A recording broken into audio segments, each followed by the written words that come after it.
Hi friends, మీ విజయడమ్మాయి. ఇవాల్టి special పప్పు చెక్క.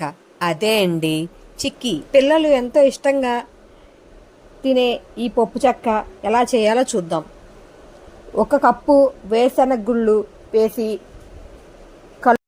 కలుపుకుంటూ ఉండాలి. అప్పుడే మనకి ఈవెన్గా క్రంచీగా వస్తాయి. ఈ పప్పు చెక్కకి పర్ఫెక్ట్ క్వాంటిటీతో చేస్తే మనకి పప్పు చెక్క అనేది బాగా వస్తుంది. మనం 1 కప్పు వేరుశనగ గుళ్ళకి 1/2 కప్పు బెల్లం తీసుకుంటే మనకి పప్పు చెక్క అనేది పర్ఫెక్ట్గా వస్తుంది.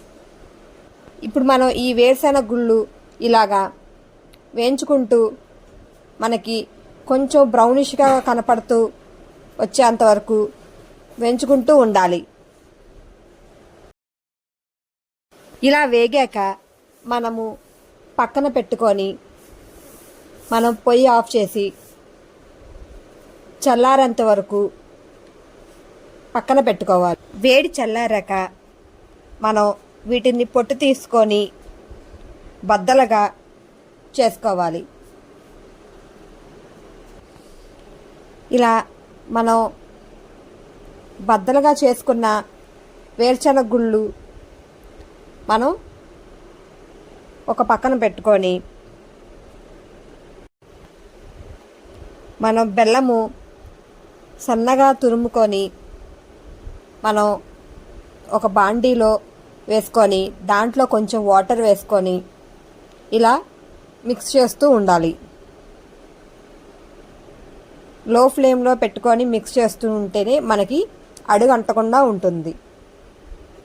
ఇలా మనం కలుపుతూ ఉన్నప్పుడు మనకి ఇలా పొంగు వచ్చేంత వరకు తిప్పుతూ ఉండాలి.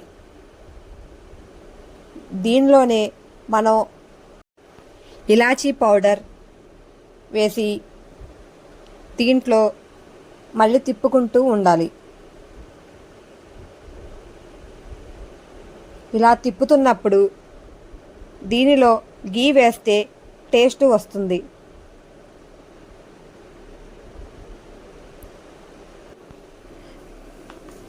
మనం ఇలా తిప్పుకుంటూ ఉన్నప్పుడే మనం పక్కన ఒక గిన్నెలో వాటర్ తీసుకొని మనం ఇలా మనకి దగ్గరకు వచ్చేంతవరకు చూసుకుంటూ ఆ వాటర్లో బెల్లం పాకం 4-5 డ్రాప్స్ వేసుకొని చెక్ చేసుకుంటూ ఉండాలి.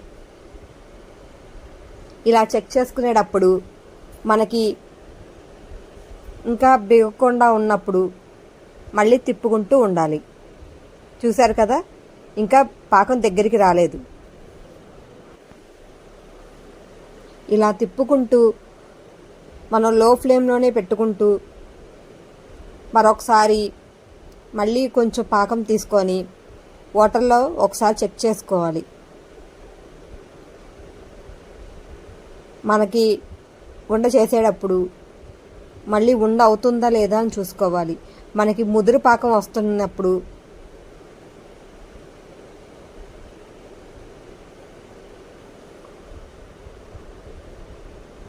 మరొకసారి తిప్పుకుంటూ ఉండాలి. ఇలా మనకి బ్రౌనిష్ వచ్చేంత వరకు ఇలా తిప్పుకుంటూ ఉన్నప్పుడు ఇలా దగ్గరికి వస్తుంది. మరొకసారి మనం మళ్ళీ చెక్ చేసుకొని ఒక 2 minutes ఆగాక మళ్ళీ మనకు ఉండలాగా వస్తుందా లేదని చూడాలి. మనకి ఆ ఉండ అనేది అప్పడంలాగా విరగాలి. అప్పుడే మనకి పప్పు చెక్క అనేది పర్ఫెక్ట్గా వస్తుంది.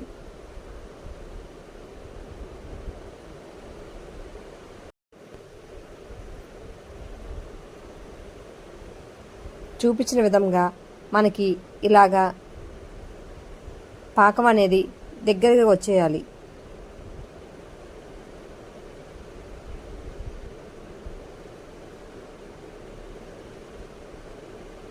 ఇలా వచ్చిన తర్వాత మరొకసారి చెక్ చేసుకుంటే చూశారు కదా, ఇప్పుడు మనకి అది పాకం ముద్ద అనేది విరుగుతుంది. ఇలా ఉన్న టైంలో మనం పొయ్యి అనేది ఆఫ్ చేసి దీనిలో వేరుశెనగ గుళ్ళని మనం ఆల్రెడీ బద్దలుగా చేసుకున్నాం కదా, వీటిల్లో వేసి కలుపుకోవాలి. ఇలాగా మనం కలుపుకొని బాగా మనకి బద్దలకి పాకం అనేది పట్టేంత వరకు తిప్పుతూ ఉండాలి. మనం ఇలాగా ఈవెన్గా తిప్పుకుంటూ మనం పాకం అంతా కూడా వేరుశెనగ బద్దలకి పట్టేలాగా ఇలాగ తిప్పుతూ ఉండాలి. ఒక 2 minutes ఇలా తిప్పిన తర్వాత మనం ఒక ప్లేట్ తీసుకొని దానిలో నెయ్యి వేసుకొని మనం ఇలాగ స్ప్రెడ్ చేసుకోవాలి. ఎందుకంటే మనకి పప్పు చెక్క అడుగు అంటకుండా మనం ఇలా నెయ్యి రాసుకొని ఈ పప్పు చెక్క పాకం అంతా కూడా దీనిలోకి ఈవెన్గా స్ప్రెడ్ చేసుకోవాలి. ఇలా స్ప్రెడ్ చేసుకొని మనం ఒక 2 hours చల్లారితే తర్వాత మనం ఇలా కట్ చేసుకొని మనం వీటిని విడిగా ముక్కలుగా చేసి పక్కన పెట్టుకోవాలి. ఇలా మీకు నచ్చినట్టుగా సర్వ్ చేసుకోండి.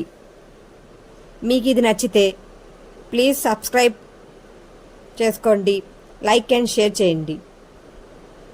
మీ విజయవాడ అమ్మాయి. Thank you all.